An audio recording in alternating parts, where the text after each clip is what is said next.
We're back. My son remarked upon me watching this film, all you've been watching lately is a lot of Westerns. And yes, that is a genre that I have not really explored, and now I'm watching all these must-see Westerns that are on all these top 10 critics lists. And so we are now reviewing this movie that if you saw my VHS haul view from a couple of days ago, this is considered one of the greatest of the era, 1952, High Noon, starring Gary Cooper and featuring Grace Kelly's first feature film debut. Lloyd Bridges is also in it, and it is a black and white film. It won a Golden Globe that year for the best black and white. I have it here on VHS. There is also a remastered DVD copy of this. It has an 85-minute runtime. Directed by Fred Zinnemann. This movie was mired in controversy, which I did not realize. I didn't know a Western could be controversial, but this movie was made kind of like, if you saw my review, I didn't really delve too deeply into this. Robert Oppenheimer lost his security credentials for the whole Red Scare during the McCarthy era, and a lot of people in Hollywood were blacklisted. And the guy that supposedly originally wrote the story for this film, Carl Foreman, had past Communist Party affiliation, and these subcommittees wanted him to name names of fellow people in Hollywood, and he would not, and he ended up leaving the film, selling his stake in the film to Stanley Kramer, the producer, and left to England. So then a lot of people said that this film kind of portrays the main character in this movie, the sheriff character played by Gary Cooper, and he won an Academy Award for Best Actor for this role.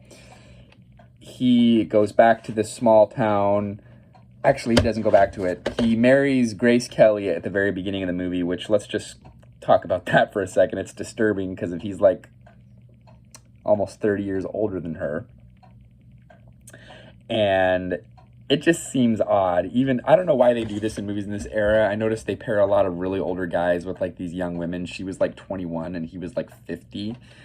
And he marries her right at the beginning of the film, and they're getting ready to go on their honeymoon, and then some bad guy from his past is coming back to town, and no one in the town will stand behind him as marshal to defend the town, and he has to do it on his own. John Wayne was originally cast for the part, and he said it was the most un-American film he had ever seen, and he disavowed it. But then later on, he would accept the Academy Award on behalf of Gary Cooper, who was a personal friend of his, because Gary Cooper was out of the country at the time, and he said he wished he would have taken the role. I think that was just in jest because he still, they thought maybe this film had communist sympathy ties and had undertones of paralleling it with the fact that people were being blacklisted in Hollywood and people weren't standing behind their friends. Then I also read that people say this movie just rips off the original 1929 version of the movie The Virginian, which also stars Gary Cooper. And then there's another magazine story in the very beginning of the movie. It says this was based off of a story from a magazine, a short story. So there's a lot of controversy around the origins of the film. It was one of the first 25 films added to the Library of Congress Historical Film Historical Film Preservation Program in 1989, the introductory year. It was considered a culturally significant film. Very polarizing. Critics at the time did not like the ending. We're not going to get into that in case you haven't seen it. Check it out.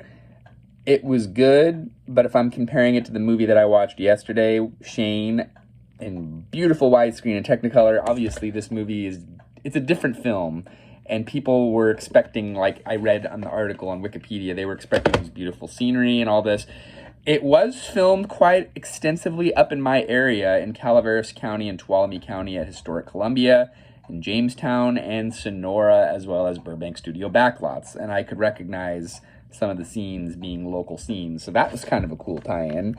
It had a budget of $730,000, and it was very successful financially. It made $12 million at the box office, and yeah, I just can't get past the age difference between Grace Kelly and Gary Cooper. It just creeps me out looking at it with modern eyes. I don't know. Maybe I'm wrong. It won, like I said, he won an actor, best actor. It won best editing, best soundtrack, and best original song for this guy, Dmitry Timukin. I don't know if I'm pronouncing that right. Produced by Stanley Kramer, who I knew for the 1960 screwball comedy classic, It's a Mad, Mad, Mad, Mad World.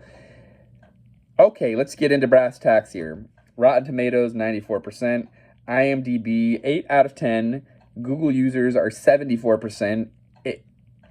I liked it, but it wasn't my favorite Western that I've seen. I am 4 out of 5 on the picture. It's a high-ranking film, don't get me wrong, and it is a classic, but it just, I don't know. I don't know.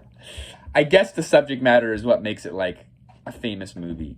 So, and I would love to hear your thoughts on it.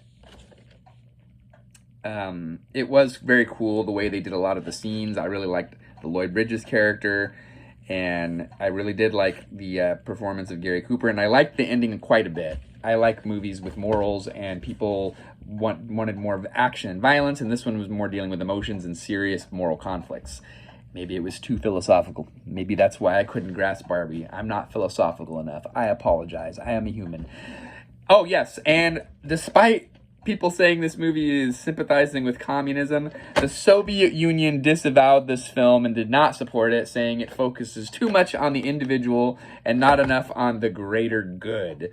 So, who knows? I will need to watch the original 1929 Virginian, and I saw that on another must-see list, as well as the remake, too.